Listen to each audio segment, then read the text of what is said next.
जीवन में जो कड़वी बातें हो जाए, प्लीज उन्हें भूलने की आदत डालिए। जीवन में कड़वाहट किसकी जिंदगी में नहीं आती, जीवन में अशुभ योग किसकी जिंदगी में नहीं आते, जीवन में विपरीत वातावरण किसकी जिंदगी में नहीं बनता। जरा एक बात बताओ, अरे अपने साथ तो हुआ ही क्या, एक बार कल्पना करो। सीता कौन थी बोलो तो? लक्ष्मी का अवतार। सीता कौन थी? रघुकुल की महारानी। सीता कौन थी? जनक नंदिनी। सीता कौन थी? भगवान की पत्नी। अब जरा कल्पना करो तो, पैदा होने के लिए रामायण कहती है उन्हें मां की कोख न मिली, जमीन को फाड़ कर आना पड़ा। शादी हुई तो खुशियों का बैंड भी न बजा कि परशुराम बैंड बजाने पहुंच गए। शादी करके अपने ससुराल 4 दिन सुख से न जी कि मंथरा और कैकेयी प्रकट हो गई। पति का साथ निभाने के लिए जंगल में गई तो रावण प्रकट हो गया। रावण के चंगुल से निकल कर आई तो अग्नि प्रकट हो गई। अग्नि परीक्षा में निकल कर आई तो धोबी प्रकट हो गया। दिमाग लगाओ, दिमाग लगाओ सब लोग, हर भाई हर बहन अपनी जिंदगी को एक बार तोल लो कि अगर मुसीबतें जिसे हम जिंदगी में कहते हैं, अरे हमारी जिंदगी में मुसीबतें आई क्या है। हम में से कोई दावा नहीं कर सकता कि मैंने सीता की जिंदगी में जो मुसीबतें आई उसका 1% में मुसीबतें जिंदगी में झेली। हम में से कोई पुरुष दावा नहीं कर सकता कि जितनी साधना में तकलीफें भगवान महावीर ने उठाई उसका 1000वां हिस्सा भी हम में से किसी ने नहीं झेला,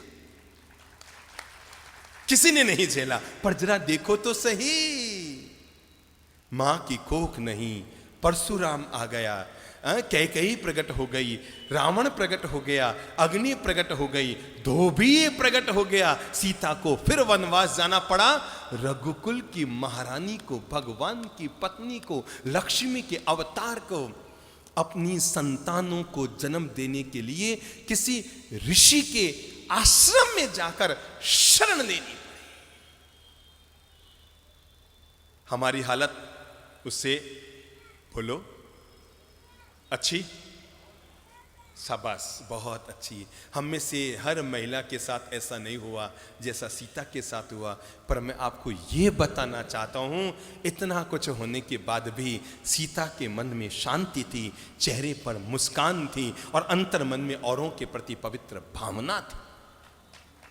मैंने इसलिए कहा, जीवन में बुरा वक्त तो कभी भी किसी के साथ जीवन में आ सकता है, लेकिन बुरा वक्त आने के बाद भी जब वक्त बीत गया, हो गया सो हो गया, जो बीत गई सो बात गई, तकदीर का शिकवा कौन करे, जो तीर कमा से निकल गया उस तीर का पीछा कौन करे।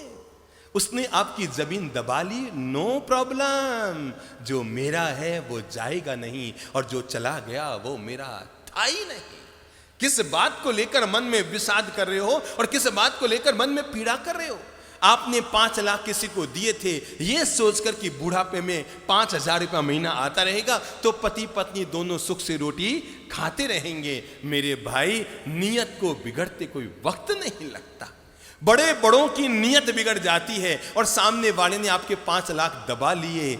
चिंता मत करो, ऊपर वाले की व्यवस्था बड़ी गजब की होती है। वो 99 द्वार बंद करता है, तब भी जिंदगी में एक द्वार जरूर जरूर जरूर खुला रखता है। 99 बंद द्वारों को देखना, इसका नाम है विषाद, और खुले एक द्वार की तलाश करना, इसका नाम है जीवन का प्रसाद। भूल जाओ, किसी ने आपके साथ गलत व्यवहार किया, कब तक उसकी गांठ मन में बांधे रखेंगे।